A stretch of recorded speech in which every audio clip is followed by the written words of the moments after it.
ఇప్పుడు మన ప్రభువును లోకరక్షకుడైన యేసుక్రీస్తు అతి శుభమైన నామమును బట్టి చేరి ఉన్న మీకు అందరికీ, ఈ వాక్యం వీక్షిస్తున్న మీకు అందరికీ కూడా నా హృదయపూర్వక వందనాలు. అందరికీ వందనాలు. దేవుని మహాకృపలో మరొక పర్యాయము దైవ సన్నిధిలోనికి నడిపించబడి దేవుని స్తుతించే గొప్ప వాక్యమును, దేవునితో సహవాసము చేసే కృపను పరిశుద్ధాత్మ దేవుడు మరొకసారి మనందరికి ఇచ్చినందుకు మనం ఎంతగానో ప్రభువుని బట్టి స్తుతించబద్ధులమై ఉన్నాం. దేవుని బట్టి ఆనందించవలసిన వారమైనా. ఏదేమైనప్పటికీ ఈనాటి దేవుని యొక్క వాక్యముగా ఒక మాట మీకు జ్ఞాపకం చేయడానికి నేను ఇష్టపడుతున్నానండి. అపోస్తలుడైన పౌలు రోమీయులకు రాసిన పత్రిక 8వ అధ్యాయము 5-6 వచనాలు దేవుని వాక్యముగా నేర్చుకుందాం. శరీరమును అనుసరింపక ఆత్మ అనుసరించి నడుచుకున్న మనయందు ధర్మశాస్త్ర సంబంధమైన నీతిని నెరవేర్చవలనని పాప పరిహారం నిమిత్తం దేవుడు తన సొంత కుమారుని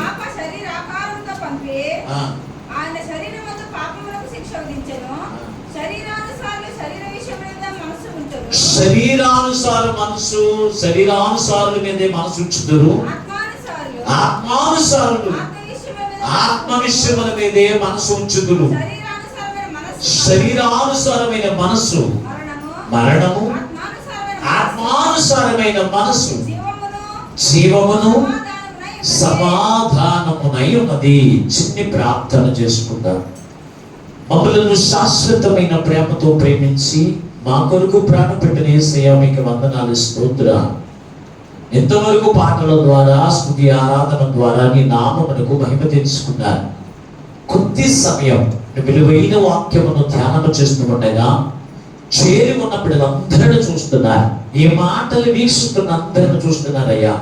మీ పక్షంలో నిలబడి దాసుని ఆత్మతో నింపి నీ దాసుని ద్వారా నీవు మాతో మాట్లాడుతూ ఉండగా వినగలుగు చెవి, గ్రహించగల మనస్సు, లోబడి అనుసరించి నడిచే మనస్సు నాకు అందరికి దయచేయమని మా ప్రభువు రక్షకుడైన యేసునామములో ప్రార్థించి వేడుకొనుచున్నాము పరమ తండ్రి, ఆమేన్.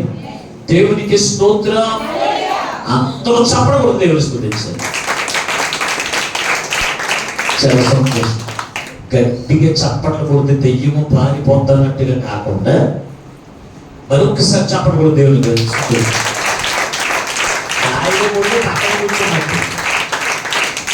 దేవునికి స్తోత్రం. హల్లెలూయా. చాలా సంతోషం అండి.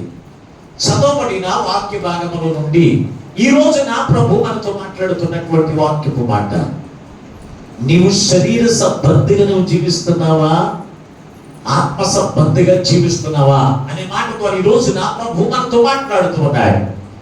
పరిశుద్ధాత్మ కుమ్మరింపు గురించి పోయిన వారం పెంతుకొస్తు పండుగ అనుభవాన్ని నీ ఎదుట పెట్టి నేను మాట్లాడాను. నేను కాదు, కానీ నాలో నుండి దేవుడే మాట్లాడాడు. ఈ రోజున ఆ పరిశుద్ధాత్మ అభిషేకం పొందుకున్న మనము ఆ ఆత్మ చేత నడిపించబడుతున్నామా, లేకపోతే శరీర సంబంధిగా నువ్వు జీవిస్తున్నావా అనేది ఈ రోజున దేవుని యొక్క వాక్యముల నుంచి మనతో మాట్లాడుతూ ఉండగా ఎవరికి వారే పరిశీలించుకుందాం. యేసుక్రీస్తు వారు అసలు ఎందుకు వచ్చాడు అంటే, మనము శరీర సంబంధులుగా, శరీర సంబంధమైన మనస్సు కలిగి మనము జీవిస్తున్న మనలను, ప్రకృతి సంబంధులుగా జీవిస్తున్న మనలను క్రీస్తు ద్వారా విమోచించి ఆయన ఆత్మల దేవుడు మనకిచ్చి ఆత్మ సంబంధులుగా జీవింప చేయాలని దేవుని ఆత్మ అభిషేకం మన మీద కుమ్మరింపజేశాడు. అయితే ఈ రోజున క్రీస్తు ఆత్మను పొందుకున్న వారు దేవుని ఆత్మ చేత నడిపించబడట్లేదు. మరి దేనితో నడిపించబడుతున్నారు అంటే, శరీరానుసారమైన మనస్సు కలిగి శరీరానుసారమైన వాటి మీద మనసుంచి నడిపించబడుతున్న వారు చాలా మంది ఉన్నారు. అందుకే కదా ఈ రోజు నా ప్రభు మనతో మాట్లాడుతున్నాడు. శరీరానుసారమైన మనసు కలిగిన వారు మరణములోనికి వెళతారు. అలాగే ఆత్మ సంబంధమైన మనసు కలిగి ఆత్మ సంబంధమైన మనసుతో నడిపించబడుతున్న వారు జీవమును అలాగే సమాధానమును పొందుకుంటారని ఇక్కడ రాశారు. నిజమే కదా? దేవుని మందిరంలో రెండు గుంపులు వారు ఉంటారు. ఒకటి శరీర సంబంధులు ఉంటారు, రెండవది ఆత్మ సంబంధులు కూడా ఉంటారు. దేవుని మందిరంలో ఉన్న వారందరూ ఆత్మ చేత నడిపించబడేవాడే కాదు. దేవుని మందిరంలో ఉన్న వారు ఖచ్చితంగా శరీరానుసారంగా జీవించేవారు ఉంటారు. ఆత్మ సంబంధమైనటువంటి వారి ఆత్మ చేత నడిపించబడి ప్రతి విషయంలో ఆత్మ సంబంధమైన వాటి మీద మనసుంచి వాటి కొరకు ప్రయాసపడేటువంటి వారు కూడా ఖచ్చితంగా ఉంటారు. ఇక్కడ ఉన్నవారు మేమందరం కూడా ఆత్మ చేత నడిపించబడుతున్న వారు అందరూ కూడా ఒకసారి చేతులు ఎత్తారు. మేము ఆత్మ సంబంధమైన మనుషులము, ఆత్మ చేత నడిపించబడుతున్న వారు మాత్రమే చేతులు ఎత్తారు. ఎంతలో ఉన్నారు? మందిరంలో ఎంతమంది ఉన్నారు? మిగిలిన అందరూ మాకు మరణమే కావాలి, నరకమే కావాలి. మరణం అంటే ఏంటి? శరీర సంబంధమైన మరణం గురించి రాయలేదు అక్కడ. ఏ మరణం? రెండవ మరణం. రెండవ మరణం అంటే ఆత్మను పొందుకుని నరకానికి వెళ్ళిపోవడం సిగ్గుంటుందా మనకి? ఉండదా? నువ్వేమో ఉండదంటే దేవునికి స్తోత్రం. పరిశుద్ధాత్మను పొందుకుని నరకానికి వెళ్ళిపోవడం వల్ల మనము సిగ్గుపడవలసిన విషయం ఖచ్చితంగా. ఈ మనసు ఎవరు కలిగి ఉంటారు అంటే ఆత్మ సంబంధమైన మనసు కలిగిన వారు ఎలాగ జీవిస్తారు, శరీరానుసారమైన మనసు కలిగిన వారు ఎలాగ జీవిస్తారు అనేది ఈ రోజు మన యొక్క దేవుని యొక్క వాక్యంలో మనం నేర్చుకుంటాం. కొంతమంది ఆత్మానుసారంగా నడుస్తున్న వారిని చూసి శరీరానుసార సంబంధమైన మనసు కలిగిన వారు ఏం చేస్తారు తెలుసా? హేళన చేసేవారు ఉన్నారు కొంతమంది. అందుకే దేవుడు వాక్యంలో ఒక మాట రాసిన అపోస్తలుడైనటువంటి పౌలు కొరింథీయులకు రాసిన మొదటి పత్రిక 2వ అధ్యాయం 14వ వచనం చదువుకుందా? అపోస్తలుడైన పౌలు ప్రకృతి సంబంధమైన మనుషులు దేవుని ఆత్మ విషయములను అంగీకరింపడు, అవి అతనికి వెర్రితనముగా ఉన్నవి. అవి ఆత్మానుభవం చేతనే వివేచింపదగిన కనుక అతడు వాటిని గ్రహింపచాలడు. సారీ, ప్రకృతి సంబంధులన్నా శరీర సంబంధులన్నా ఒకటే. ఈ ప్రకృతి సంబంధ మనస్సును కలిగిన వారంట ఆత్మ సంబంధమైన విషయాలంటూ ఎవరైనా ఆలోచన కలిగి ఉంటే వారిని ఏం చేస్తారంట? వివేచింపరు అని చెప్పేమన్నాడు.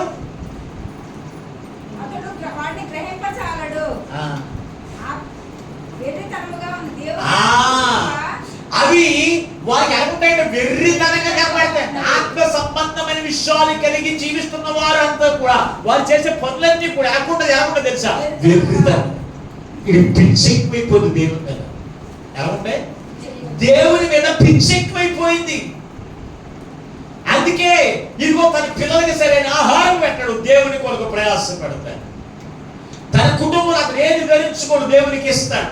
ఇవన్నీ కూడా ఇది ఆత్మ సంబంధమైన మనస్సు కలిగిన వారి అన్ని కూడా మనకి ఎలాగుంటే వెర్రితనంగా కనపడతాయి. వెర్రితనంగా ఎవరికి? శరీర సంబంధులకి. ఆత్మ సంబంధమైన మనసు కలిగి ఆత్మ సంబంధమైన వాటి మీద మనసు ఉంచిన వారికి వారు ఎలా కనపడతారు తెలుసా? ఎర్రోళ్ళగా కనపడతారు. అలాగ కనపడిన వారు ఎలాగున్నారు పరిశుద్ధ గ్రంథంలో అనేది ఈ రోజున కొందరు వ్యక్తులు మీ ఎదురు పెట్టి ఈ రోజున వాక్యాలు ముగిస్తారు. మొట్టమొదటిగా దావీదు భక్తుల గురించి మనందరికీ తెలుసు.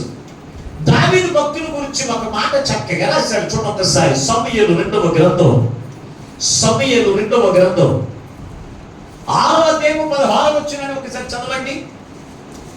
6వ అధ్యాయం 16వ వచనం. యెహోవా మందసము చదవండి. దావీదు పురమునకు రాగా సౌలు కుమార్తె మీకాలు కిటికీలో నుండి చూచి, ఎక్కడో చూసిందంట, కిటికీలో నుండి చూచి యెహోవా సన్నిధిని గొంతులు వేయచ్చు నాట్యమాడుచున్న దావీదును కనుగొని తన మనసును హీనపరచెను. దేవునికి స్తోత్రం. ఇక్కడ రెండు గుంపుల వారు ఉన్నారు. ఒకరు శరీర సంబంధమైన మనస్సు కలిగిన వారు, శరీర సంబంధమైన వాటి మీద మనసు ఉంచిన వారు ఒకరైతే, రెండవ ఎవరు అంటే ఆత్మ సంబంధమైన మనస్సు కలిగి ఆత్మ సంబంధమైన వాటి మీద మనసు ఉంచిన వారు దావీదు ఆత్మ సంబంధమైన మనిషి, ఆత్మచేత నడిపించబడుతున్నటువంటి వాడు, ఆత్మ సంబంధమైన విషయాల మీద మనసు కలిగిన వాడు దావీదు. అయితే ఈ సౌలు కుమార్తె మేక, ఈమె మనసంతా కూడా శరీర సంబంధమైన మనసు కలిగినది. ఎందుకు చెప్తున్నామంటే మొహం నిండా క్రీములు రాసుకుని, మొహం నిండా ఈవిడ చేసే పని ఏంటి, మొహం నిండా క్రీములు రాసుకుని తల వెళ్ళని ఎలచలుకుని కిటికీ పక్కన కూర్చోవడం. ఇవి ఎక్కడ కిటికీ పక్కన కూర్చుని వెళ్ళేవాడిని వచ్చేవాడిని చూస్తున్నాడు. వెళ్ళేవాడిని వచ్చేవాడిని చూస్తుంటే దావీదును కనుకుంటే ఇతను దేవుని సన్నిధిలో పాటలు పాడుతూ నాట్యం ఆడుతూ దేవుని ఆరాధన చేస్తున్నటువంటి దావీదును చూసి ఈమెకి ఎలా కనపడిందంటే హీనపరుచుకుంది మనసు అంటే వెర్రోడుగా చూసి, ఇతడు ఇశ్రాయేలుకి రాజా, పిచ్చోడా, దేవుని మందిరంలో ప్రజలందరూ ఎదుట నాట్యం చేసేస్తున్నాడు, దేవుని మందిరంలో గొంతులు వేస్తూ దేవుని ఆరాధన చేస్తున్నాడు అని తన మనసులో హీనపరుచుకుంది. ఈమె మనసు అంతా మొఖానికి, కొంతమందికి తినడానికి ఆహారం ఉన్నా లేకపోతే ఏం కావాలి, మొఖానికి మేకప్ కావాలి, తినడానికి ఆహారం ఉన్నా లేకపోతే ఏం కావాలి, కొత్త బట్టలు కావాలి, పట్టు చీరలు కావాలి. తన భర్తను పీడించేస్తారని అట్టుకుని ఏమని, నా కొడుకుకి నీకు మాంసం తెమ్మన్నానా, చేపలు తెమ్మన్నానా, ఒక చీర కనపడమన్నాడు. ఎప్పుడు మనసంతా కూడా ఏముండదు తెలుసా, ఇదిగో ఇది మొఖానికి పౌడర్ రాసుకోవాలి, మొఖానికి క్రీమ్ రాసుకోవాలి, లేకపోతే ఇంకేముండాలి, చక్కని చీర కట్టుకోవడం లేదు. ఎప్పుడు కూడా శరీర సంబంధమైన మనస్సు కలిగిన వారిగా ఉంటారు. మేఘాలు అలాగే ఉంది, తన బాబు అలాగే ఉన్నాడు కానీ ఇవే అలాగే ఉంది. తన బాబు మనసు ఏంటి, దేవుడు అన్నాడు, అబ్బాయి నువ్వు వెళ్ళి అమ్మోనీళ్ళందరినీ కూడా అక్కడ మోయాబీలందరూ కూడా చంపి, అక్కడ ఉన్నటువంటి వారిని చంపేసి పశువులను కూడా చంపి ఏది కూడా తీసినా అవన్నీ కూడా శాపగ్రస్తమైనవి, ఏది కూడా నువ్వు తెచ్చుకోవడానికి వీలు లేదని చెప్పాడు దేవుడు. ఎవరి ద్వారా చెప్పాడు అంటే సమూయేలు ద్వారా తెలియపరిచాడు. సమూయేలు ద్వారా తెలియపరిస్తే సమూయేలు ఇతను చెప్పినప్పుడు ఏం చేశాడో తెలుసా, అందులో బలిసిన గొర్రెలు, బలిసిన ఎట్లు, పశువులను తీసుకుని ఇతను ఏం చేశాడో తెలుసా, చెప్ప పెట్టకుండా దొడ్లో దాచుకుని ఏ మేరకన్నట్టు సమూయేలు దగ్గరికి వచ్చాడు. సమూయేలు దగ్గరికి వస్తే సమూయేలు చూసి అన్నాడు, అప్పటికే సమూయేలు ప్రవక్తకి దేవుడు తెలియపరిచేశాడు. తెలియపరచడం వల్ల ఇతను అన్నాడు, అబ్బాయి అక్కడ అమ్మోనీయుల్లో ఉన్నటువంటి పశువులన్నింటినీ కూడా ఆ శాపగ్రస్తమైనవన్నీ కూడా చంపేసావా అని అడిగి, అబ్బాయి చంపేశానయ్యా అన్నాడు. చంపేస్తే నాకు వినపడుతున్న గొర్రెల అరుపులు, నాకు వినపడుతున్న గొడ్డెల అరుపులు, ఎట్ల రంకెలు ఎక్కడివి, ఎక్కడికి నాకు వినపడుతున్నవా, ఇప్పుడు ఎక్కడి నుంచి ఏర్పడుతున్నా నాకు అని అడిగాడు.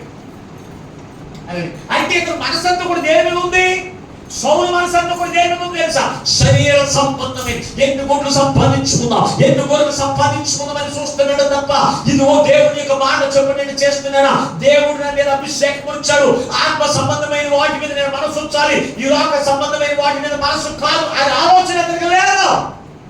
అతని మనసంతా కూడా ఏమి సంపాదించాలి, ఏది తినాలి, ఇదే ఆలోచన.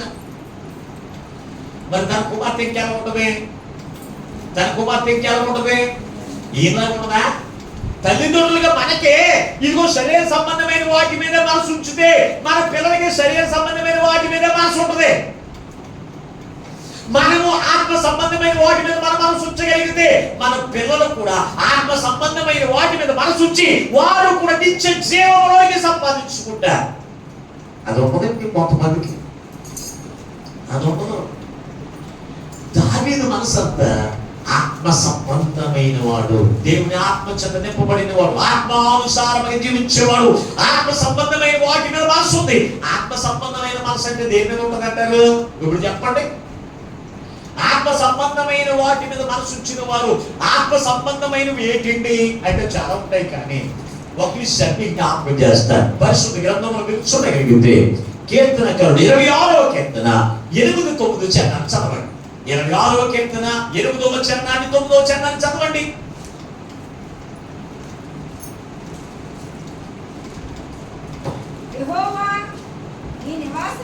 యెహోవా నీ నివాస మందిరము తేజో మహిమ నివసించు స్థలమని నేను ప్రేమించుచున్నాను. పాపులతో నా ప్రాణమును చేర్చకము. చూడండి, దావీదు యొక్క మనసంత ఆత్మ సంబంధమైన వాటి మీద మనసు. అందుకే ఇతను అన్నాడు, దేవుని యొక్క మందిరము, దేవుని యొక్క తేజస్సు, దేవుని యొక్క మహిమ చేత నింపబడిన మనసు కనుక ఆ దేవుని మందిరము నేను ప్రేమిస్తున్నాను అన్నాడు. దావీదు దేవుని కంటే తన భార్యను, దేవుని కంటే తన పిల్లలను, దేవుని కంటే తన రాజ్యమును ప్రేమించిన వాడు కాదు. ఇతను ఎవరు ప్రేమిస్తున్నాడు? దేవుని ప్రేమించిన వాడు దేవుని సన్నిధిని ప్రేమిస్తాడు. మనము దేవుని ప్రేమిస్తున్నామంటాము, కానీ దేవుని సన్నిధిని ప్రేమిస్తామా? రాజుగారే ఎంత చక్కని మాట్లాడి, దేవుని సన్నిధిని ప్రేమించేవాడు ఏం చేస్తారు? దేవునికి సన్నిధికి వెళ్ళి పాటలు పాడి దేవుని ఆరాధన చేయాలి, దేవుని మహిమపరచాలి, దేవుని యొక్క మహిమ చేత నింపబడి నేను పరలోక రాజ్యంలోకి ఆరోహణం అవ్వాలి. ఇది మనసు ఉందండి. రాష్ట్రం గారు చక్కని సాక్ష్యం చెప్పారు. 10 గంటలకి ఆరాధన అయితే ఎన్ని గంటలకు వచ్చారు? రక్షణ పొందనులే 10 గంటలకు వస్తే దేవుని ఆత్మచేత మేము నింపబడ్డాం, రక్షణ పొందాం అనుకున్న వాళ్ళు ఎన్నింటికి వచ్చారంట? ఆత్మానుసారంగా నడిపించబడతాం అనుకున్న వాళ్ళు ఎన్నింటికి వచ్చారు? 11 గంటలకు వచ్చారని సంఘం పట్ల మంచి సాక్ష్యం ఉంది ఇక్కడ ఉందా? అందుకే మీరు ఒప్పేసుకున్నారు ఏమని? మేము ఆత్మచేత నడిపించబడం. దేంతో నడిపించబడతాం? శరీర సంబంధమైన మనసుతోనే నడిపించబడతాం అని మీరు ఒప్పేసుకున్నారు. అందుకే చేతులు లేకలేదు. దేవుడి మందులో ఒకవేళ నువ్వు చేయకుండా చేసినట్టు నువ్వు చేయొద్దామని మేము ఒక మొట్టిగా వేస్తాడు. ఎక్కడ వచ్చామని, అవునా లేదా? వేస్తాడు కనుక మీరు ఒప్పేసుకుంటారు. నాకన్నా పోతాము తప్ప మేము ఆత్మచేత మేము నడిపించబడం. మా భక్తి ఎటువంటిది? దేవుని బిడ్డలారా, చాలా జాగ్రత్తగా ఆలోచన చేయాలి. ఈ రోజున ప్రభు మనతో మాట్లాడుతున్నటువంటి వాక్యంలో మీరు చూస్తే శరీర సంబంధులు శరీరానుసారంగా నడిపించబడతారు. ఆత్మ సంబంధమైన మనుషులు ఆత్మ సంబంధమైన వాటి మీద మనసుంచి వారు ఏం చేస్తారు తెలుసా? జీవమును సమాధానమును పొందుకుంటారు. వాళ్ళైతే శరీర సంబంధమైన మనసు కలిగిన మరణం పొందుకుంటారని చెప్పినా నాకు మరణమే కావాలి తప్ప నాకు జీవమొద్దు, ఇంకేమొద్దు, నీ సమాధానం నాకు అక్కర్లేదు. నాకేం కావాలి? బాధలు కావాలి, కష్టాలు కావాలి, నాగం కావాలనుకుంటాం. అంతే బ్యాచ్ మనం. ఆ శ్రమలతోనే ఏడుతో, ఆ బాధలతోనే ఏడుతో తప్ప దేవుడిచ్చేటువంటి సమస్యము సమాధానం పొందుకుని నిత్య జీవనం పొందుకుని ఆలోచన ఉండట్లేదే. వెర్రితనంగా కనపడుతుంది ఆత్మ సంబంధమైన. 11 ప్రాంతం గురించి వాళ్ళు చూసి, అయ్యి బాబు నిన్న కాకపోతున్నా, అయ్యి బాబా నిన్న కాకపోతున్నా బయలుదేరాడు ప్రాంతానికి. అప్పుడే వెళ్ళిపోతాడు. ఏమైపోయింది? అయ్యి బాబు ఎంత కాకపోతే చూస్తాను నేనా అంటారు. ఏడకోవాలకి మరి ఎవరైనా ముందు ఆరాధనకు వచ్చేది ఎలా ఉంటుంది? మనకి ఎలా ఉంటుంది? ఎర్రోళ్ళలాగా కనపడతారు ప్రాంతం ముందు వచ్చేవాళ్ళు. మనం తెలివైన వాళ్ళు కనుక ప్రార్థన 10 గంటలకి అయితే 11:15 వచ్చేస్తాం. దేవునికి పాటలు పాడి దేవుని ఆరాధన చేసే మనసు రాజుల కన్నా ఉంటుంది. కానీ రాజు కన్నా మనము గొప్పోడు కదా? మనం రాజుల కన్నా గొప్పోడు కదా?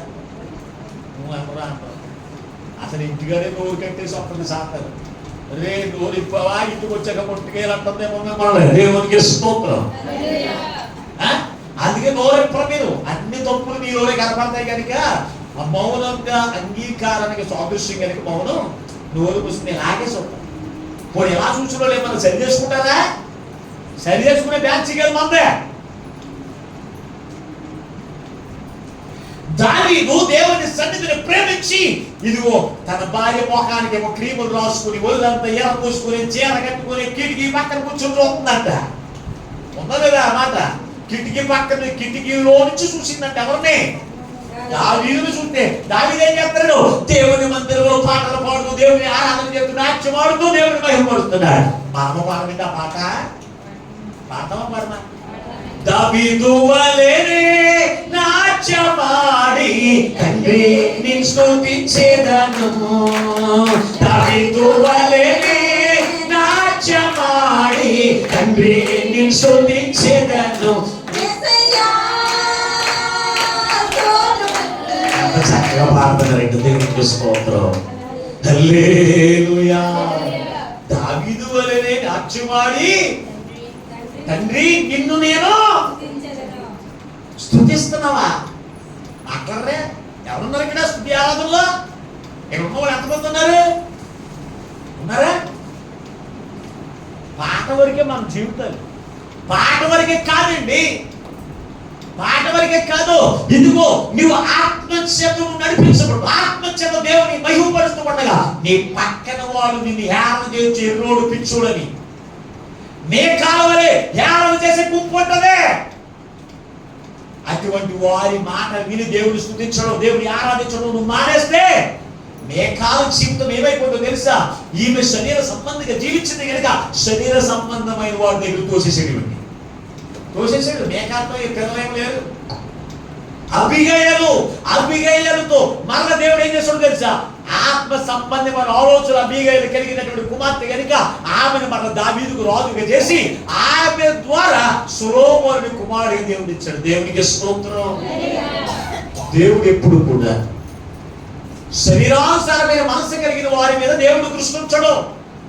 నువ్వు అనుకోవచ్చు ఎప్పుడు ఈ లోకంలో ఏది తిందాం, ఏది తాగుదాం, ఏది సుఖిద్దాం అని మనసు నువ్వు కలిగి ఉంటే దేవుడు నీ మీద నీ మన దాయ మనసు ఉంచుతాడు. ఆయన ఆత్మ కనుక ఆత్మ సంబంధమైన మనసు కలిగిన వారిని, ఆత్మ సంబంధమైన ఆలోచన కలిగిన వారి మీద దేవుని యొక్క కృప తోడుగా చేసి నడిపిస్తూనే ఉంటుంది. దేవుని పెట్టారా? చూడండి, దేవుని సన్నిధిలో అతను ఏం చేస్తున్నాడు తెలుసా? రాజు అయినప్పటికీ కూడా దేవుని సన్నిధిలో పాటలు పాడుతూ దేవుని స్తుతిస్తూ ఆరాధిస్తున్నాడు. ఆ మనసు నీకు లేకపోవడం సిగ్గు కదండి.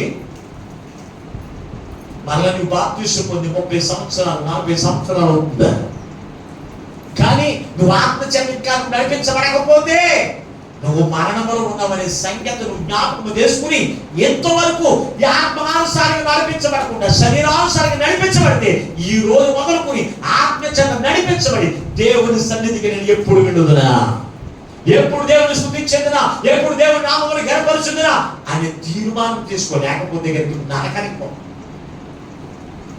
పోతాడు.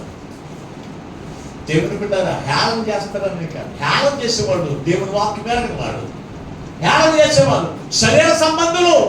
పరిశుద్ధ గ్రంథం వరకు చూస్తే న్యాయ గదిలో కూర్చున్నట్ట 150 మంది దేవుని స్తుతిస్తూ ఆరాధిస్తున్నటువంటి ప్రజలు ఆరాధిస్తుంటే వాళ్ళు చూసి వాళ్ళు ఏమనుకున్నారు తెలుసా? ఒకసారి అపోస్తలుల కార్యముల గ్రంథం 2వ అధ్యాయం 11వ వచనాన్ని ఒకసారి చదవండి. అపోస్తలుల కార్యముల గ్రంథం 2వ కొందరైతే వీరు కొత్త మద్యముతో నిండి ఉన్నారని ఏం చేస్తారంటే అపహాస్యము చేస్తున్నారంట. ఎవరిని చూసి? దేవునికి సన్నిధిలో ఆత్మచేత అన్య భాషలతో మాట్లాడుతూ దేవుని ఆరాధన చేస్తున్న నాట్యమాడుతూ గట్టి స్వరముతో దేవుని స్తుతిస్తూ ఆరాధిస్తున్నటువంటి ఆ ప్రజలను చూసి ఇక్కడ బయట ఉన్న వాళ్ళు చూసి అనుకుంటున్నారంట ఏమో కొత్త మంది వేసేసారు. ఏమందు? కొత్త మద్యంతో తిన్నాను తాగేసి ఈయన తెలవకుండా డ్యాన్స్ వేసేస్తున్నారు, తెలవకుండా కేకలు వేసేస్తున్నారని ఏం చేస్తున్నారా? హేళన అపహాస్యం చేస్తున్నారు. ఈ రోజున క్రైస్తవులు కూడా అపహాస్యములు చేసేవాళ్ళు లేదా? ఎంత గట్టిగా పాటలు పాడితేనే కానీ దేవుని స్తుతించలేదా? ఇదిగో లేచి చప్పటి కొడుకు దేవుని ఆరాధన చేస్తేనే కానీ ఆరాధన కాదా అని హేళన చేసేటువంటి వారిని చూడడం కాదు. దేవుని వాక్యంలో దేవుని ఎలాగో ఆరాధించాలో అని ఎలాగో రాయబడి ఉందో అలాగో ఆరాధన చేయి. ఆత్మ సంబంధం అయితే ఖచ్చితంగా, నువ్వు శరీర సంబంధం అయితే హేళన చేసే గుంపులో ఉండడానికి వీల్లేదు. శరీర సంబంధమైన మనసు కలిగిన వారి గుంపులో ఉండడానికి వీల్లేదు. దేవుని ఆత్మ చేత నింపబడి నీవు ఆత్మ సంబంధమైన గుంపులో ఉండి ఆత్మ సంబంధమైన సంగతులను గురించి ఆలోచించాలి. అవి మనం ఆలోచన చేస్తున్నావా? ఎప్పుడు చూసినా ఆదివారం వచ్చింది, ఏ బిర్యానీ వండుకుందాం, ఏ మాసం కూర వండుకుందాం, మా పిల్లలు మేనమామలో ఎప్పుడు తిందాం, ఇదే గొడవ తప్ప ఇదిగో దేవుని యొక్క సన్నిధిని ప్రేమించి దేవుని యొక్క సన్నిధి గురించి కానీ దేవుని కొరకు కానీ ఏదైనా ఆలోచన మనసుని ఉంటుందా? ఆలోచన శక్తి ప్రియమైనటువంటి వాళ్ళారా, అందుకే ఈ రోజున ప్రభు తన యొక్క ఆత్మచంద్రితో మాట్లాడుతూ ఉన్నాడు. ఇంకా మనం చూడగలిగితే మరొక ఫ్యామిలీ ఉంది. నేను అన్ని ఫ్యామిలీలో చెప్తాను, ఇంకా ఎక్కువగా బైబిల్ గురించి కాదు. కానీ ఇందాక చెప్పింది దావీదు, అలాగే తన భార్య అయినటువంటి మీకాలు. ఇద్దరిలో ఒకడు శరీర సంబంధి, ఒకడు ఆత్మ సంబంధమైన మనస్సు కలిగిన వాడు. ఆత్మ సంబంధమైన వాటి మీద మనసు ఉంచిన వాడు దావీదు కనుక దావీదు నుంచి దావీదుకు కుమారుడిగా యేసుక్రీస్తు యొక్క వంశవలిలోనికి వెళ్ళి ఇంకా మీరు చూడగలిగితే మరొక గుంపు ఉంది. ఆ గుంపు మీరు ఎవరో కాదు, యాకోబు, యాషం. వీళ్ళిద్దరి గురించి మీకు తెలుసు. యాషం ఎప్పుడు కూడా శరీర సంబంధమైన మనసు కలిగిన వాడు.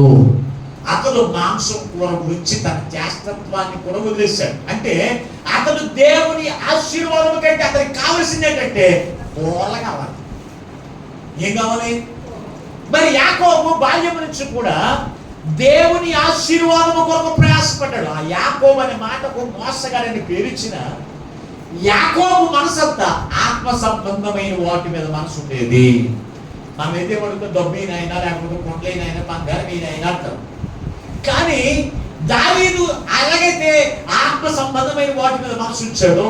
యాకోబు నీ ఆశీర్వాదం నాకు కావాలి. ఆశీర్వాదం కోరుకునేవారు ఆత్మ సంబంధి.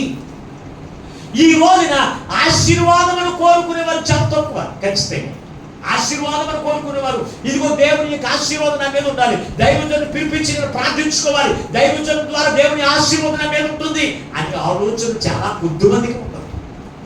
పరిశుద్ధ గ్రంథంలో మీరు చూడగలిగితే యాకోబుని గురించి ఏమని రాయబడి ఉందో ఒక్కసారి చూద్దాం. ఆదికాండం 31వ అధ్యాయం 28వ వచనాన్ని ఒకసారి చదువుకుందా.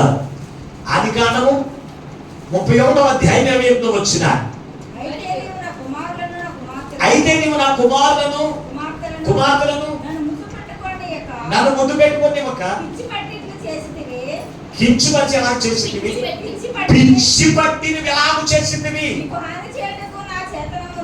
నీకు హాని చేయడం నాకు చేతనవును. అయితే పోయిన రాత్రి నీ తండ్రి యొక్క దేవుడు నువ్వు యాకోబుతో మంచిగా చెడ్డగాని నువ్వు పలకొందని చెప్పాడు. దేవుడికి స్తోత్రం. ఇక్కడ ఈ మాట పలికింది ఎవరు తెలుసు అంటే యాకోబు యొక్క మామ అయిన ఇత్రో లాబాను. మన్నించండి, లాబాను ఈ మాట పలుకుతున్నాడు. ఎప్పుడు పలికాడు అంటే ఇతడు 20 సంవత్సరములు ఎక్కడున్నాడు తెలుసు అంటే ఎక్కడున్నాడంటే లాబాను దగ్గరే ఉండిపోయాడు. మామ గురించి ఇద్దరు భార్యల గురించి మంద గురించి 7 సంవత్సరాలు అయితే రాహేలు గురించి 7 సంవత్సరాలు, లేయా గురించి 7 సంవత్సరాలు, మొత్తం మీద ఇంచుమించుగా 21 సంవత్సరాలు ఇతను భార్యను చేయవలసి వచ్చింది. చేసినా కానీ ఇతని మనసంతా కూడా దేవుని మీద తెలుసు, దేవుని మీదే ఉండేది. ఎక్కడున్నాయి ఎవరి మీద ఉండేది? దేవుని మీదే ఉండేది. కానీ నేను గొర్రెలు సంపాదించుకున్నానా, మంద సంపాదించుకున్నానా, డబ్బు సంపాదించుకున్నానా, ఈ ఆలోచన ఎప్పుడు ఉండేది కాదండి.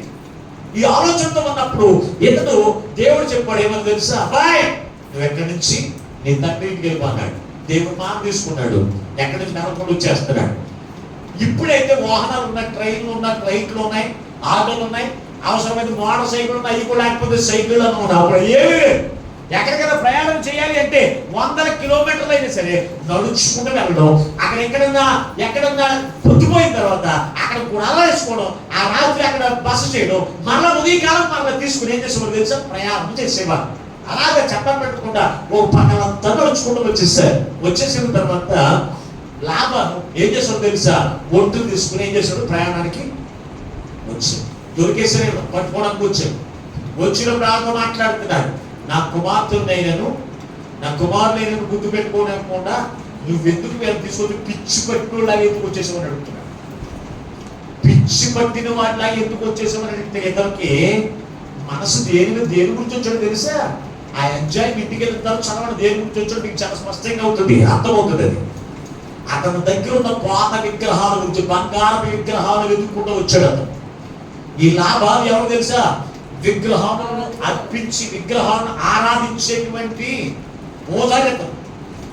ఆ విగ్రహాల మనసు ఎవరికో తెలుసా? తన కుమార్తెకి రాహేలుకి విగ్రహాలు పూజించాలని కాదు, కానీ విగ్రహములు బంగారం అయి ఉన్నావు కనుక ఆ బంగారం ఉంది. ఈ రోజున ఆడవాళ్ళకి బంగారం మీద నాకు లేదన్న వాళ్ళు ఎవరున్నారు ఇక్కడ? అసలు బంగారం అంటే నాకు అంత ఇష్టం ఉందండి అన్నవాళ్ళు చేతులు ఎక్కడే ఉన్నవాళ్ళు. అసలు సమస్య లేదు. ఏమి లేకపోయినా నాకు మెడలో కారు చేయించావా, ఏమి లేకపోయినా అసలు ఉంగరం అన్న కొన్నవా నీ పొద్దుకెత్తుకుని పెళ్ళయిన తర్వాత అది భార్యలు అడిగేవాడు లేదా? ఉంగరం ఏ మనసంతా కూడా దేని మీద ఉంటుంది? ఎప్పుడు నగలు కొన్నావా లేకపోతే బంగారం కొన్నావా వీటి మీదే ఉంటుంది తప్ప నన్ను బాగా చూసుకుంటాడు, చక్కగా భోజనం పెడతాడు నా భర్త అనేవాడు ఎవరైనా ఉన్నారండి ఈ రోజు భార్యలో? ఎప్పుడు చూసినా నా బ్రతుకులో నాకు బంగారం కొన్నావా, ఈవిడికి కూడా ఇదేమి ఉంది, అది తండ్రిదామని ఎవరిదామని ఆ బంగారపు విగ్రహాల మీద ఉన్నాయంట. ఆ మెదపడు దోసుకొచ్చేసింది. ఈ బంగారపు విగ్రహాల గురించి ఎవరు వచ్చేసాడు?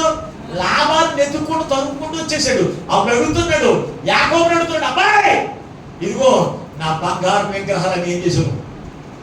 అయ్యా నీ బంగారు విగ్రహాల జోలికి నాకు అంటుంది, నాకు అసలు మనసే లేదు. బంగారం మీద కానీ వెండి మీద కానీ ఈ లోకంలో దేని మీద నాకు మనసు లేదు. కావాలంటే నా పనివారు గుడారాలన్నీ ఇవన్నీ గుడారాలే వెతుకా మొత్తం అన్ని ఒక్కటి కూడా మొదలు చెక్ చేసాడు. చెక్ చేస్తే ఎక్కడ కూడా దొరకలేదు, ఎక్కడ కూడా దొరకలేదు. అప్పటికి కుమార్తె ఏం చేసింది? తన పశువులు ఉన్నటువంటి పశువులు ఉన్న స్థానంలోనంట పొయ్యి తీసి ఆ గోతులు దాచిపెట్టి చొప్పు లేకుండా మెదకుని గుడారంలోకి వచ్చేసింది. ఆమె రాహేలు మంచి దొంగ. ఆడవాళ్ళు ఎక్కడ దాస్తారో తెలవదు. ఆడవాళ్ళు ఏది ఎక్కడ పెడతారు ఎవరికైనా తెలుసా? అవసరమైతే పోపు వేసుకున్న దాంట్లో పెడతారు బంగారం. దొంగోడికి కూడా దొంగోడికే తెలుస్తుంది ఆడవాళ్ళు ఎక్కడ పెడతారు. భర్తకి కానీ ఇంట్లో వాడికి కానీ ఎవరికైనా తెలుస్తుందా? మాస్టర్ గారు ఒక కాగితం పెట్టిందంటే ఆవిడ వచ్చి చెప్పే వరకు కూడా ఇల్లు అంతా నిండేదిగా దొరకదు. దేవునికి స్తోత్రం. ఆవిడ వచ్చి తీసిస్తేనే కానీ దొరకదు. ఆవిడ అక్కడే కూడా చెప్తుంది, అక్కడే ఉంది అంట, నాకు దొరకదు. ఆడవాళ్ళు ఆయన పెడతారండి. వచ్చాడు లాభాలు మనుషులు వేసుకు వచ్చాడు, అంతా వెతికేశాడు, అన్ని గుణాలను వెతికేశాడు. ఏమైనా దొరికిందా? ఏమీ దొరకలేదు, ఏమీ దొరకలేదు, ఏమీ దొరకలేదు. అలా దాచేసింది. మొత్తం మీద వెతుక్కున్నాడు. మొత్తం మీద వాళ్ళిద్దరు ప్రమాణం చేసుకున్నాడు, మనం తిరిగి వెనక్కి రావని. ఇక్కడ మీరు చూడగలిగింది చక్కని విషయం. ఎందుకు వెర్రివాడి దాకా నువ్వు వచ్చేసావని అడిగి, అంటే దేవుని కొరకు పరిగెత్తుకుని వచ్చేవాడు, దేవుని యొక్క పని కొరకు పరుగులాడేవారు ఎర్రోళ్ళు అంటారా? ఇప్పుడు చెప్పండి, వెర్రివాడా? వెర్రి. తన భార్య కంటే, తన పిల్లల కంటే, తన మంద కంటే దేవుని ఎక్కువ ప్రేమించిన వాడు కనుక ఏమన్నాడు తెలిసే యాకోబు? మీరందరూ మీరు వెళ్ళిపోండి, నేను మాత్రం దేవుని సన్నిధిలో దేవునికి ప్రార్థన చేస్తాను. రాత్రి అంతా కూడా ప్రార్థన చేసిన అనుభవం యాకోబుకు. అందుకే ఈ రోజు నా ప్రభు మనతో మాట్లాడుతున్న దేవుని పిల్లరా, యాకోబు తన భార్యల కంటే, పిల్లల కంటే, తనకున్న ఆస్తి కంటే దేవుని ఎక్కువగా ప్రేమించేవాడు తెలుసా? ఎవరిని ఎక్కువగా ప్రేమించాడు తెలుసా? దేవుణ్ణి ఎక్కువగా ప్రేమించాడు. అందుకే అంటాడు అబ్రహాము దేవుడు, ఇస్సాకు దేవుడు, యాకోబు దేవుడు అన్నాడు, కానీ ఇశ్రాయేలు దేవుడు అని ఎక్కడ కూడా రాయడు. ఎందుకు మాట చెప్తున్నానంటే యాకోబు ఆత్మానుసారమైన మనసు కలిగిన వాడు, ఆత్మ సంబంధమైన వాటి మీద మనసు ఉంది తప్ప ఇతనికి శరీర సంబంధమైన వాటి మీద మనసు లేదు. ఈ రోజున దేవుని సత్తుకోవచ్చు. కొంతమంది భార్యలకేమో దేవుని ఉంటుంది, ఆత్మ సంబంధమైన వాటి మీద మనసు ఉంటుంది. భర్తలకేమో దేని మీద ఉంటుంది? శరీర సంబంధమైన మనసు మీద ఉంటుంది. కొంతమంది భార్యలకేమో శరీర సంబంధమైన వాటి మీద మనసు ఉంచుతారు. కొందరు భర్తలేమో ఆత్మ సంబంధమైన వాటి మీద.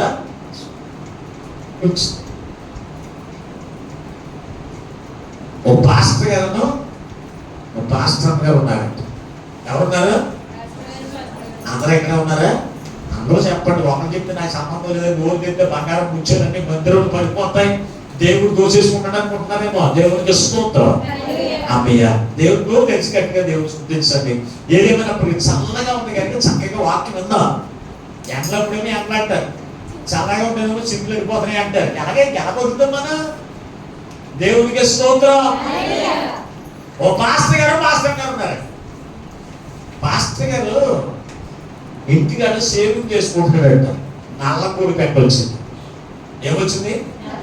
అది పక్కింటి కోడి పెట్ట వచ్చిన దాన్ని పక్కనే కొట్టుకుంటే ఇలా బాల్ ఇచ్చాడంట. అందులో కూర్చున్న తర్వాత ఎవరికోకుండా సేవింగ్ చేసుకున్న పాస్టర్ గారు తెలపకుండా స్నానం చేసి వచ్చాడు. అమ్మగారిని రెడీ అయిపోమన్నాడు.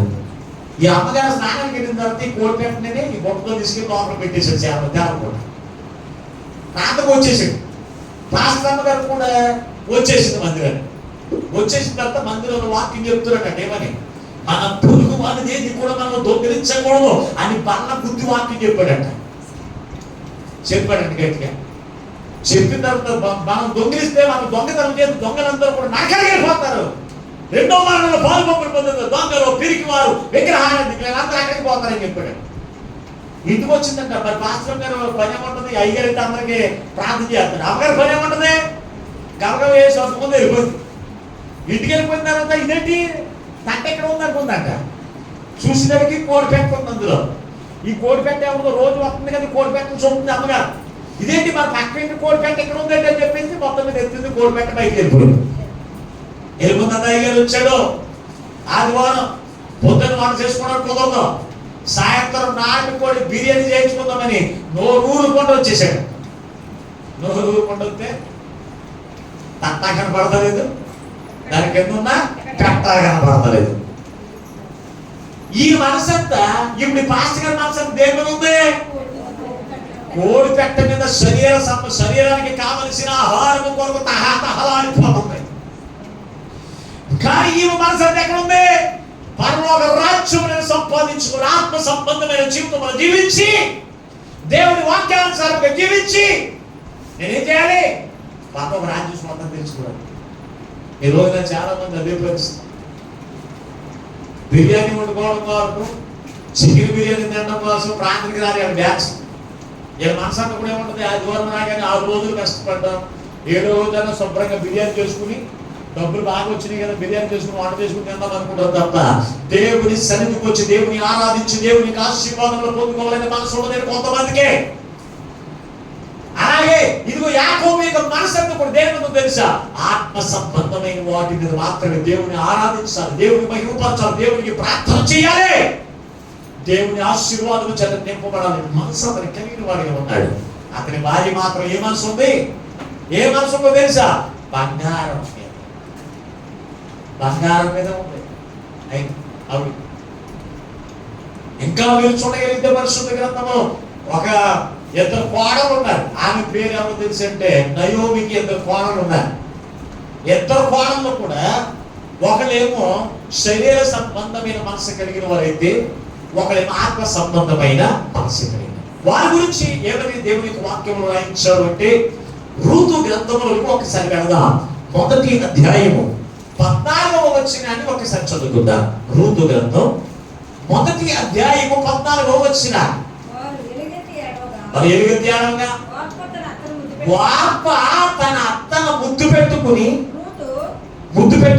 రూతు ఆమెను హత్తుకొనెను. ఇక్కడ నయోమి ఉంది, ఆమెకి 2 కోడలు ఉన్నాయి.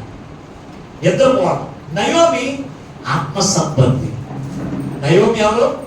ఆత్మ సంబంధి. బెత్లెహేము గ్రామానికి చెందిన ఈమె తన భర్తను 2 కుమారులు తీసుకుని మోయాబు దేశం వచ్చింది.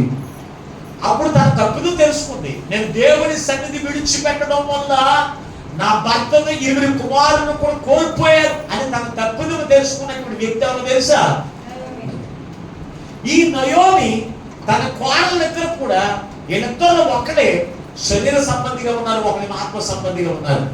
అందులో అంటుంది కొడుకులు ఇద్దరు చచ్చిపోయినారంటే కోడలు అంతే. అమ్మా మీరు అసలు యవనస్తులు కనుక మీకు చాలా ఆశలు ఉంటాయి కనుక ఇదిగో మీ యొక్క గృహాల ఎదుగు మీరు వెళ్ళిపోండి. నేను ముసలాయన అయిపోయి నీకు కుమారుని కంటానికి కూడా నాకు ఓపిక లేదు కనుక మీ గృహాల ఎదుగు వెళ్ళిపోండి అని చెప్పింది. అంతే, ఒకటే మాట చెప్పింది. ఈ మాట చెప్పిన అంటే వార్ప అంటే వచ్చి ముద్దెట్టేసుకుంటాను. ఏం పెట్టుకుంది? ఉందా లేదు అక్కడ? వార్ప ముద్దు పెట్టుకొనెను, రూతు ఆమెను హత్తుకొనును అన్నాడు. ముద్దు ప్రేమకు సాదృశ్యం కదా. ముద్దు ఎంత చక్కని మాట్లాడమంటుంది అంతే. కొంతమంది అత్తగారు బతుకుండాలని కోరుకో. కొంతమంది ఎవరన్నా నీ అమ్మాయి నీ కూతురికి వివాహం చేయడానికి ఏం చేస్తుందో తెలుసా? అత్తగారు లేకపోతే బాగుంది పెళ్లి చేద్దాం అనుకుంటున్నాం. కొంతమంది ఆడపడుచు ఉండకూడదు, అత్తగారు ఉండకూడదు, నా కూతురే పరలోక రాజ్యం ఏలినట్లుగా ఇక్కడ భూలోక రాజ్యం ఏలాలనుకుంటారు కొంతమంది. ఏ రాజ్యం? తన భర్త ఈమె చెప్పినట్టే వినాలి. ఇక తల్లి తనకి సహోదరుల మాట వినడానికి వీల్లేదు, వాళ్ళు ఉండకూడదు. ఈవిడ ఎప్పుడు అవకాశం ఇస్తుందా అని చూస్తుంది, ఎప్పుడు వెళ్ళిపోమంటుందా అని చూస్తుంది. ఈవిడ బ్యాచ్ వార్మ బ్యాచ్ అంటే ఈవిడ ఎప్పుడు శరీర సుఖాలు అనుభవించాలి. ఈమె ఈ శరీరము ద్వారా అనేకమైన సుఖాలు అనుభవించాలి. తినాలి, తాగాలి. ఈ దేవుడిలో ఉంటేనేమో ఏది పడితే తినకూడదు అంటాడు పాస్టర్ గారు. అదే ఈవిడ వదిలేసిపోతే ఏదైనా తినచ్చు. లేకపోతే అత్తగా ఊరుకుంటుందా? నువ్వు దేవుడిలో ఉన్నావు, ఐదు నేత్రం ఏంటి, ఇది నేత్రం ఏంటి, దేవుడి మందిరానికి రావాలని అడుగుతుంది. అదే దేవుడికి ఆమెతో కొడలేకపోతే ఈవిడ ఎలాగైనా కొడుకోవచ్చు, ఈవిడ ఎలాగైనా తిరగవచ్చు, ఏమైనా తినవచ్చు, ఎలాగైనా నడుచుకోవచ్చు అనుకుంటే ఎప్పుడు అంటుందని చెప్పేసి గమ్మ వెళ్ళి ముద్దే చేసుకున్నాను ముందు పెట్టుకుంది.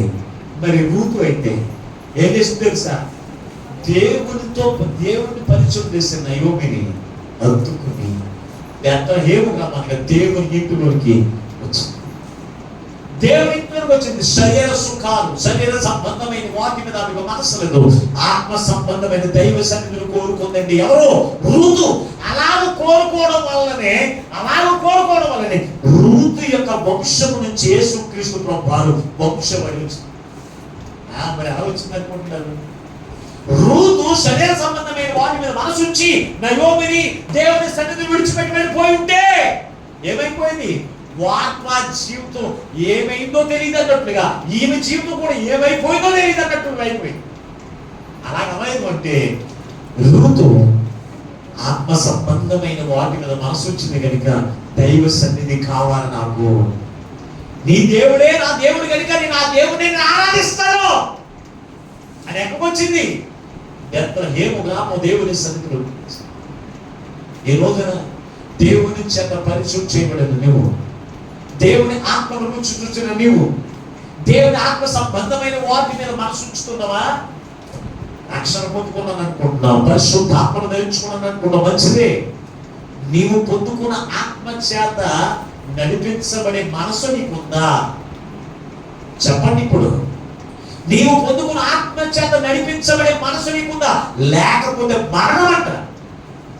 మరణం అంటే రెండో మరణం. ఆ రెండో మరణం కావాలంటే నువ్వు శరీర సంబంధంగా నడుచుకో. లేదంటే నాకు జీవం కావాలి, దేవుడితోనే సమాధానం కావాలి అనుకుంటే ఆత్మ చేత నడిపించబడే వారిగా, ఆత్మ సంబంధమైన వాటి మీద మనసు ఉంచేవారిగా మీరు ఉండాలి. ఖచ్చితంగా ఉండాలి. నాకు ఏమున్నా లేకపోయినా నీ దేవుడే నా దేవుడు అనుకోండి. ఈ రోజు అటువంటి తీర్మానం చేసేవాడు లేరా? నాకు ఉన్నా లేకపోయినా, నా కుటుంబానికి ఉన్నా లేకపోయినా, నా బిడ్డలకి ఉన్నా లేకపోయినా, ఎవరికి ఏది ఉన్నా లేకపోయినా దేవుని యొక్క సన్నిధి పోగోవాలి, దేవుని యొక్క సన్నిధి సుందరంగా ఉండాలి, దేవుని కొరకు నేను ప్రయాసపడని హృదయం తెరిచి గుప్పులు విప్పినటువంటి బిడ్డలు లేరు ఈ రోజున. ఎప్పుడు మనమే ధరించుకోవాలి, మన పిల్లలు అలంకరించుకోవాలి. ఎప్పుడు చూసి ఇదే పడదు తప్ప దేవుని మందిరం ఎలా ఉంటే నీకెందుకు, దేవుని సన్నిధి ఏమైపోతే నీకెందుకు అనేటువంటి బిడ్డలు లేరా?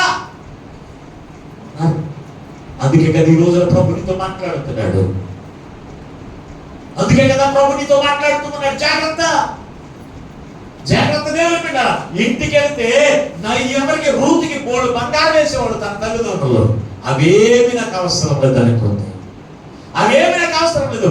ఎవరున్నా లేకపోయినా నాకు దేవుడు ఉంటే నాకు చాలనుకుంది.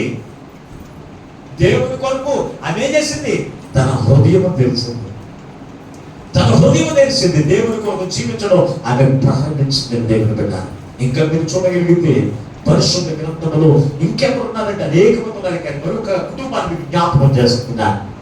ఎవరంటే ఎలీషా దైవజనుడు. రాజులు మొదటి గ్రంథం 19వ అధ్యాయం 20వ వచనం. రాజులు మొదటి గ్రంథం 19వ అధ్యాయం 20వ వచనం. ఒక్కసారి చదువుకుందా. అతడు ఎట్లను విడిచి నేను పోయి నా తల్లిదండ్రులను ఏలియా వెంబడి పరిగెత్తి నేను పోయి నా తల్లిదండ్రులు ముద్దు పెట్టుకుని తిరిగి వచ్చి నేను వెంబడించదునని చెప్పి అతని సెలవుడుగా నీవు పోయి రమ్ము అని చెప్పాను. చాలు, కుదిరేసే. ఇక్కడ మీరు చూడగలిగితే ఎలీషా అనేకమైన వందల ఎకరాల పొలమ కలిగిన వ్యక్తి. ఎవరండి ఎలీషా? అనేక వందల ఎకరాల పొలము కలిగిన వ్యక్తి. మూసా వ్యవసాయం చేసేటువంటి వాడు. అటువంటి వ్యవసాయదారుల దగ్గరికి ఏలియా వచ్చి, అబ్బాయి నీవు నన్ను వెంబడించు, నీవు నన్ను వెంబడించు అని చెప్పినప్పుడు ఇతనంట ఆ ఎడ్లను ఆ నాగలని విడిచిపెట్టేశాడంట. విడిచిపెట్టి నువ్వు ఒక్కసారి సెలవిస్తే ఏం చెయ్యి, ఒక్కసారి నువ్వు సెలవిస్తే ఒకసారి మా తల్లిదండ్రుల దగ్గరికి వెళ్ళి చెప్పేసి వచ్చేస్తాను, నేను వెంబడించేస్తాను, నేను సెలవిస్తున్నాను వెళ్ళు. ఏది అంటే అబ్బాయి నా పని చెప్తాను, ఈ పని చెయ్యి, నువ్వు తొందరగా వచ్చేయి అని పుచ్చగించే రకంగా ఏలియా రోషము కలిగిన కూడా అతను మాట ఎలా కూడా తెలుసు, కర్కోటంగా ఉంటుంది. ఆహాబు దగ్గరికి వెళ్ళి అంటాడు, నువ్వు నన్ను బెదిరించడం ఏంటి రాజా, నువ్వు నన్ను బెదిరించడం ఏంటి, 24 గంటలు నీ రక్తమును కుక్కలు నాలుగు జాగ్రత్త అని ఎక్కడికి అంత పొలంలోకి వెళ్ళి రాజును బెదిరించిన వాడు ఎవరు తెలుసా? ఏలియా మామూలు కాదు. ఏలియా మాట నిదానంగా ఉండదు. అబ్బాయి అవన్నీ వదిలేసి నన్ను వెంబడించు అన్నాడు. అంతే. ఒకసారి నువ్వు సెలవిస్తే నేను వెళ్తానయ్యా, నువ్వు కోపాడకుండా ఉంటేనే నేను ఇంటికి వెళ్ళి నా తల్లిదండ్రులు చెప్పేసి వచ్చేస్తాను. అంతే, నేను చెప్పేసి ఆ వైపు మన ఇంకెప్పుడు తన జీవితంలో తన పొలం వైపు కానీ తనకున్న ఆస్తి వైపు కానీ దేని వైపు కూడా కన్నెత్తి కూడా చూడని వాడు ఎవరో తెలుసా? ఎలీషా దైవజనుడు. ఎలీషా దైవజనుడికి ఎంచబడి దేవుని యొక్క పని కొరకు దేవుడు ఎలా నడిపించబడుతూనే ఉన్నాడు. దేవుని యొక్క పని కొరకు ఈ లోక సంబంధమైన వాటి మీద అసలు అతనికి మనసే లేదు. అతనికి మనసే లేదు. నా ఎకరాల పొలం ఏమైపోతుంది, నా వ్యవసాయం ఏమైపోతుంది, మా తల్లిదండ్రులు ఏమైపోతారు, మా కుటుంబీకులు ఏమైపోతారు అనే ఆలోచన అతనికి ఉందా? మనకైతేను నేను కష్టపడి బంగారం సంపాదించకపోతే నా పిల్లలు ఏమైపోతారు, నా బిడ్డలు ఏమైపోతారు, నా కుటుంబం ఏమైపోతుంది, ఎలా బతుకుతారని అనుకుంటారు. కష్టపడాలి ఖచ్చితంగా. దేవుని సన్నిధి విడిచిపెట్టి కాదు, దేవుని సన్నిధి అనుభవాన్ని కలిగి 6 రోజులు నేను కష్టపడి దేవుడు అవకాశం ఇచ్చాడు. కష్టపడి 6 రోజులు, 7వ రోజు విశ్రాంతి దినం. దేవుడు నీకు ఇచ్చిన ఆరోగ్యాన్ని బట్టి, దేవుడు నీకు ఇచ్చిన పనిని బట్టి, దేవుడు ఇచ్చిన పోషణ బట్టి దేవుని సన్నిధిలో ఆరాధించాలి ఖచ్చితంగా. అది విడిచిపెట్టేస్తాను. అతనితో చెప్పాడు, ఈ రోజున నువ్వు ఇంటి దగ్గర ఏదైనా పనిలో ఉన్నప్పుడు దైవజనుడు వచ్చి, అమ్మా దేవుని మందిరంలో పని చేయాలి, అవి వదిలేసి నువ్వు వచ్చేయంటే నువ్వేం చేస్తావు? వస్తారండి అసలు? వస్తారా? ఏ దేవుని గట్టికెళ్ళి అమ్మా ఏం చేస్తావు, ఆ పనులు వేసేసి దేవుని మందిరం పనులు వచ్చాయి అని అనుకో, మాస్టర్ గారు మీకు వచ్చాడు ఎలా ఉంటుంది నీకు? మా ఇంట్లో ఎవరూ కూడా ఇలాగా అవసరమైన నా అత్త కూడా ఇలాగ అనలేదు. ఏమి మాస్టర్ గారిని తాడుదని చేస్తున్నాడు, నేను రాను. ఏం చేస్తారండి మీరు? ఏమంటాం మనం? ఏం చేస్తారు మీరు? ఈ పనులు వేసి వచ్చేమంటారు మీరు నన్ను? మీరు రాదు ఏమంటారు మళ్ళీ? అయ్యారండి ఆ మందిరం పక్కన అమరావతి ఉంటారు కదా, అది చెప్పండి, నేను కొంచెం పని మీద ఉన్నానే. మళ్ళీ సహాయంతో మరి పాస్టర్గా దేవుడు మనకు ఒక పని చెప్తే మనం ఏం చేస్తాం? మరి ఎలీషా అన్నాడా, అయ్యా నేను ఇక్కడ నాగలు దున్నుకుంటున్నాను అయ్యా, ఈ పొలం దున్నపోతే, ఈ పొలం దున్నకపోతే వ్యవసాయం ఆగిపోతుంది అయ్యా, నువ్వు వెళ్ళి అప్పుడైనా చూసుకోవాలడా? ఏమన్నాడు? తన ఎడ్లను విడిచి, అక్కడ రాశాడు చాలా స్పష్టంగా, అతను పనిని విడిచిపెట్టి ఎవరిని వెంబడించాడు? దైవజనుడు. దేవుని మాట సెలవిచ్చాడు కనుక ఆ మాటలు చేయడానికి తన పనులను కూడా విడిచిపెట్టేశాడు. ఈ రోజున దైవజనుడు మనకు ఎవరో తెలుసా? దైవజనుడు ఓ పాస్టర్ గారు వచ్చేప్పుడు ఆ పాస్టర్ గారి పని చేయకపోతే మనం ఏమవుతుంది అనుకోండి. పాస్టర్ గారి పని కాదు అది. పాస్టర్ గారి పని పాస్టర్ గారు చేసుకుంటాడు ఇది కదా. దేవుని మందిరం అంటే దేవుని పని. ఆ పని చేయడానికి దేవుడు నిన్ను అడిగితే నువ్వేం చెప్తావు? అనేకమైన సాకులు చెప్తాం, అనేకమైన సలహాలు ఇస్తాం, కానీ ఇల్లు మాత్రం దేవుని మందిరానికి రారా. మొన్న సహోదరు అంటది, కాలనీలో క్రిస్మస్ జరుగుతుంటే ఏదో గిన్నెలు తేనదండి, గిన్నెలన్నీ కూడా పట్టుకెళ్ళింది ఎవరు? వంట సామాన్లన్నీ కూడా పట్టుకెళ్ళింది ఎవరు? నేనే. నేను ఏదో గిన్నె మర్చిపోయానంట. ఆ గిన్నె ఎలా ఉంటుందో తెలుదు, ఏ సైజు ఉంటుందో తెలుదు. మాస్టర్ గారు ఆ గిన్నె మర్చిపోయి తేలేదంట. అమ్మ నువ్వు ఎక్కువ, నా కూడా ఎక్కువ, నేను తీసుకెళ్తాను, ఆ గిన్నె తెచ్చుకున్నాను. నేను రాను, కానీ గిన్నె తేన్నాను. నేనే తేవాలండి గిన్నె. నేనేమో సూట్లు బూట్లు వేసుకుని ఉన్నాను. నేను ఎక్కడికి వెళ్ళి ఆల్రెడీ ఆ బూట్లు గీట్లు వేసుకుని కొన్ని గిన్నెలు ఎత్తుకెళ్ళారు. మళ్ళీ ఇంకో గిన్నె అంటాను. కానీ ఎవరు రాలేదండి గిన్నె ఎత్తుకెళ్తాను. ఎవరు తేలేదు, చివరికి తేలేదు. అది మాత్రం అసలు పాస్టర్ గారు చెప్పనివ్వండి, ఎవరు చెప్పనివ్వండి, మేము మాత్రం మేము కదలం. మా శరీరం కదలకూడదు, మా శరీరం నరగకూడదు. మేము మాత్రం ఎరగే కూర్చుంటాం. పాస్టర్ గారు మీరే పట్టుకెళ్ళండి, మీరే తేండి అంటున్నారు తప్ప ఒక్కడ కదలలేదండి. నాకు దేవుని పని అంటే చాలా ఇంట్రెస్ట్గా చేస్తాను. ఎందుకంటే అది దేవుని పని, అది దేవుని పని. ఖచ్చితంగా ఇంట్రెస్ట్గా చేస్తాను. నేను ఎలా ఉన్నానని చూసుకో. నేను ఎందుకు ఈ మాట చెప్తున్నానంటే, ఎలీషా తన సొంత పనులు విడిచిపెట్టి, సొంత వ్యవసాయం విడిచిపెట్టి ఏం చేశాడు? ఏరియా చెప్పినట్లు వెంబడించి పైగా కనపడుతున్నాడు. నువ్వు వెంబడిస్తున్నావా? పైగా మనం ఏం చెప్తాం? ఆత్మ సంబంధులు. నేను అటువంటిది ఏదో చెప్తానే ముందే చెయ్యలేదు. మీరు చాలా తెలివైనటువంటి ఇక్కడ మేననగర సంఘం తింగర సంఘం కాదు, మామూలు సంఘం కాదు. చాలా అతి తెలివైన సంఘం ఇది. ఈ సంఘం దగ్గర చాలా జాగ్రత్తగా వేసుకోండి పాస్టర్ గారు.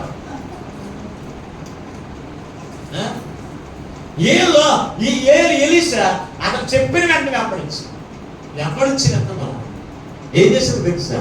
ఒక దినం దైవజనుడు అయ్యాడు. అతని దగ్గర మళ్ళీ ఏమన్నాడు? గెహాజీ వచ్చాడు. గెహాజీ మనసు అంతా దేని మీద ఉండేది తెలుసా? బంగారం వెండి ఎప్పుడు దొరుకుతుందని చూసాడు. ఒకరోజు నయమాను కుష్ఠరోగం నుంచి విడిపించబడ్డాడు. విడిపించబడిన తర్వాత ఆ నయమాను బంగారం వెండి కూడా వాళ్ళ మీద తీసుకొచ్చాడు. రథాల మీద తీసుకొచ్చి, అయ్యా నాకు ఇది కుష్ఠరోగం, ఈ రోగం వల్ల ఎవరో చేత విడిపించబడలేదు. నువ్వు ప్రార్థన చేసిన, నువ్వు చెప్పిన నేను చేసిన తర్వాత నా కుష్ఠరోగం వదిలేసింది. పరిపూర్ణ ఆరోగ్యంతో ఉన్నాను, పసిపిల్లల దేహం ఉన్నానయ్యా. ఇదిగో నీ కొరకు కృతజ్ఞతగా బంగారం అని తీసుకొచ్చి తీసుకురా. అహంకారం బంగారం ఆయన అసలు బంగారం మీద మనసానికి ఎక్కడ ఉంది? దైవజుడికి బంగారం పెట్టుకుంటామని కానీ, ఏంటి బంగారం పెట్టుకుందామని కానీ, ఏది పడితే ధరించుకోవడానికి కానీ ఇష్టపడ దైవజుడు అన్నాడు. అబ్బాయి నీ బంగారం నీ వెండి నాకు అక్కర్లేదు, తీసుకెళ్ళిపో. నేనేం చేసుకుంటానని తీసుకెళ్ళిపో అన్నప్పుడు ఇతను తీసుకుని వెళ్ళిపోతున్నాడంట. తీసుకుని వెళ్ళిపోతుంటే పక్కన కూర్చున్నాడు కదా గెహాజీ. అయ్యాడండి ఒక్కసారి ఇంటికి వెళ్ళి వస్తానే. ఏమిరా ఇల్లు వస్తానన్న వాడు ఏం చేశాడు? ఇంటికి వెళ్ళలేదు. ఆ వెండి బంగారం పట్టుకెళ్ళిపోతాను నైబాల్ దగ్గరికి పరిగెత్తుకుని రథం వేసుకుని వెళ్ళిపోయాడంట. వెళ్ళిపోయి అబ్బాయి ఆగా ఆగాడు. ఇందాక మా గురువు గారు మొహమాటం పోతే వద్దన్నాడు, కానీ ఇప్పుడు ఆ వెండి బంగారం ఏమి ఇస్తానన్నాం కదా, ఆయన తీసుకురామని పంపించాడు. మా గురువు గారు పంపించారు. మరి అలాగంటే ఇందాక అర్థం ఇద్దరు కదా, ఇందాక ఇచ్చినప్పుడు తీసుకోలేదు, ఇగో పట్టుకెళ్ళవయ్యా, అందుకైతే తెచ్చేది పట్టుకెళ్ళు అన్నాడు. వెండి బంగారం ఏంటి? రథాన్ని వచ్చిన బంగారం తెచ్చేసుకున్నాడు. ఎక్కడైతే ఉన్నాడు? ఇంట్లో గుర్తు చొప్పుడుగా అతను ఇంటికి నెట్టేశాడు. ఏం అరగనట్టు చేతులు దూరిపేసుకుని మళ్ళా దైవజన దగ్గరికి గెలిచి దగ్గరికి వచ్చి నిలబడ్డాడంట. అప్పుడు అబ్బాయి ఎక్కడికి వెళ్ళో అని అడిగాడంట. గెలిచా. అప్పుడు అంటాడంటే లేదండి ఇంటికి వెళ్ళాను. ఇంటికి వెళ్ళవా? నేను వెళుతున్నప్పుడు నీతో కూడా నా మనసు రాలేదా? దైవాలు వదిలిన కుష్ఠరోగం నీకు, ఆ కుష్ఠరోగం నీకు వచ్చింది. నైమాలు ఏ కుష్ఠరోగం వదిలేడంటారు? ఇప్పుడు చెప్పండి. నైమాలకున్న కుష్ఠరోగం ఏంటి తెలుసా? కుష్ఠరోగం ఏంటి తెలుసా? ఏంటి? బంగారమే. నైమాలు వదిలిన కుష్ఠరోగం ఏంటి తెలుసా? వెండి బంగారమును ఆ కుష్ఠరోగమును వదిలేసినప్పుడు వరకు ఇదే ఘనత అనుకున్నాడు, ఇదే విలువ తెచ్చేది అనుకున్నాడు, వీటి ద్వారా బ్రతుకుదాం అనుకున్నాడు. ఆ కుష్ఠరోగం అందుకే అంటాడు నైమాను వదిలిన కుష్ఠరోగం నీకు అంతే. ఆ కుష్ఠరోగం ఆ డబ్బు సంపాదించుకున్న డబ్బుతో కూడా ఏమొచ్చింది?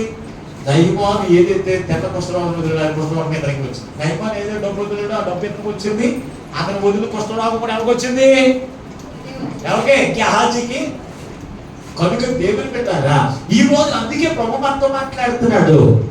దేవుని ఆత్మ చేత నింపబడిన వారు ఆ ఆత్మ చేత శరీర సంబంధమైన క్రియలు ఏం చేయాలి తెలుసా? చంపేసుకోవాలండి. ఒక్క మాట చదువు అక్కడికి చూడ పరిశుద్ధంగా చూడగలిగితే ఇదే రోమిలికి రాసిన పత్రిక 8వ అధ్యాయం 14 వచ్చిన చెప్పండి. రోమిలికి రాసిన పత్రిక 8వ అధ్యాయం 14 వచ్చిన దేవుని ఆత్మ చేత ఎందరూ నడిపించబడుదురో వారందరూ దేవుని కుమారులే ఉందురు.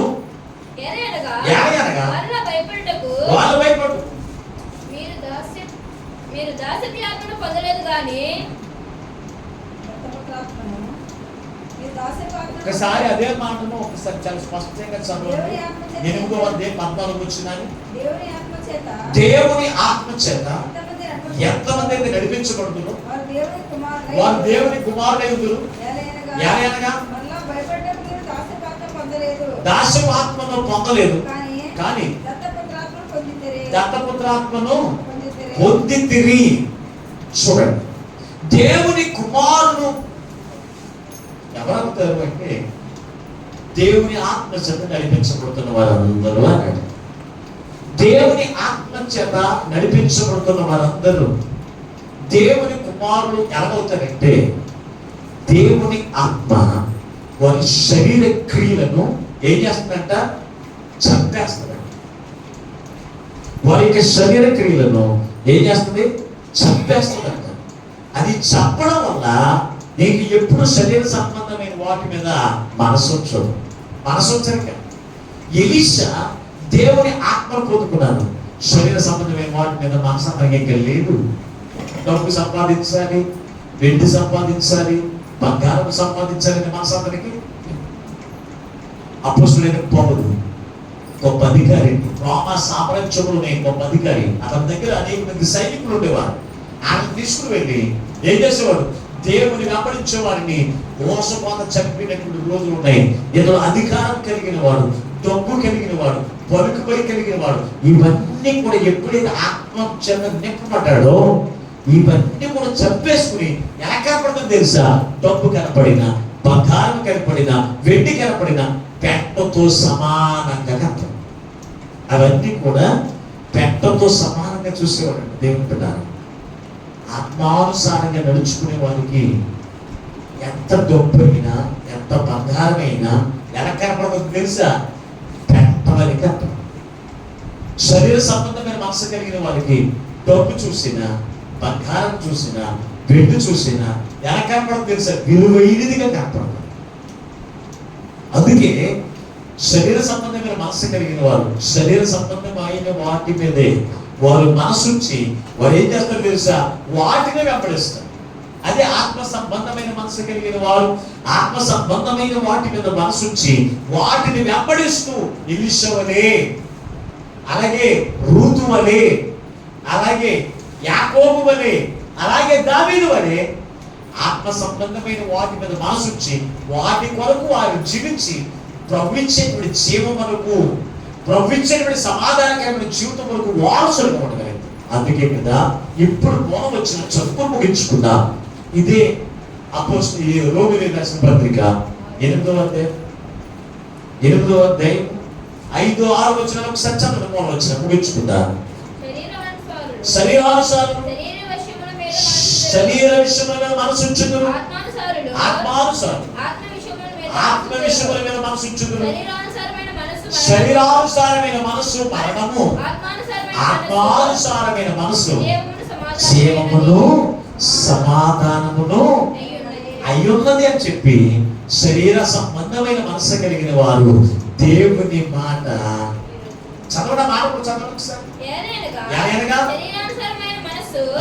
దేవునికి విరోధమై ఉన్నది, దేవునికి విరోధమైనది, అది దేవుని ధర్మశాస్త్రమునకు లోబడదు, ఏ మాత్రము లోబడనేరదు. కాగా శరీర స్వభావం కలవారు దేవుని సంతోషపరచ నేరలు. ఎంత స్పష్టంగా రాశారు ఈ అధ్యాయం అంతా ఆత్మ గురించి రాశారు. కనుక దేవుని పెట్టారా, దేవుని ఆత్మ మన మధ్యలో ఎందుకు ఉంచాడు తెలుసా?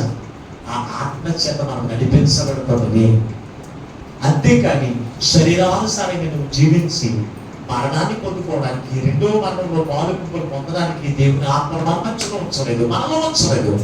మనలో ఆయన ఆత్మను దేవుడు ఎందుకు ఉంచాడు అంటే ఆత్మ చేత మనం నడిపించబడి, ఆ ఆత్మ చేత మనం ఆనందిస్తూ, ఆ ఆత్మ చేత నిత్య జీవములకు సమాధానం కలిగిన జీవితములకు వారసులుగా ఉండడానికి క్రీస్తు ఆత్మను మన మధ్యలో ఉంచాడు కనుక ఆ ఆత్మ చేత నడిపించబడదాం. ఆయన నిత్య రాజ్యానికి వారసులుగా ఉందాం. అట్టి కృప వాక్యమున పరిశుద్ధ ఆత్మదేవుడు ఈ మాటలు వింటున్న బిడ్డలందరికీ అనుగ్రహించునుగాక.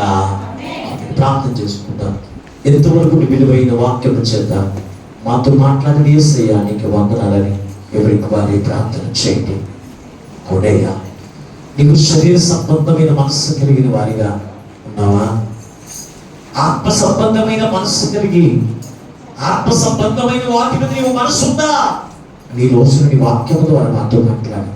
అవునయ్యా, నేను ఏ మనస్సు కలిగి ఉన్నాను, నీవు నన్ను చూచవగలిగనే నీ ఆత్మ చేత మాతో మాట్లాడుతూ ఉండగా ఎంతవరకు శరీర సంబంధమైన మనస్సు కలిగి శరీర సంబంధమైన వాటి మీద మనసు ఉంచి అయ్యా ఆ రెండవ మరణం అనేటువంటి అగ్ని కొంత కాలంలోకి వెళ్ళిపోయేటువంటి మరి ఉంటే ఈ రోజు నువ్వు నాతో మాట్లాడగలిగా అయ్యా, నీ ఆత్మను పొందుకున్న నేను నీ ఆత్మ చేత నడిపించబడుతూ ఆత్మ సంబంధమైన వాటి మీద మనసు ఉంచి నీవు ఇచ్చేటువంటి జీవములకు వారసులు మమ్మల్ని సిద్ధపరచుమని మా ప్రభువును రక్షకుడైన యేసు నుండి ప్రార్థించి వేడుకొంచున్నాము పరమ తండ్రి. ఆమేన్. దేవునికి స్తోత్రం. అందరికీ మరొకసారి నా హృదయపూర్వక వందనాలండి.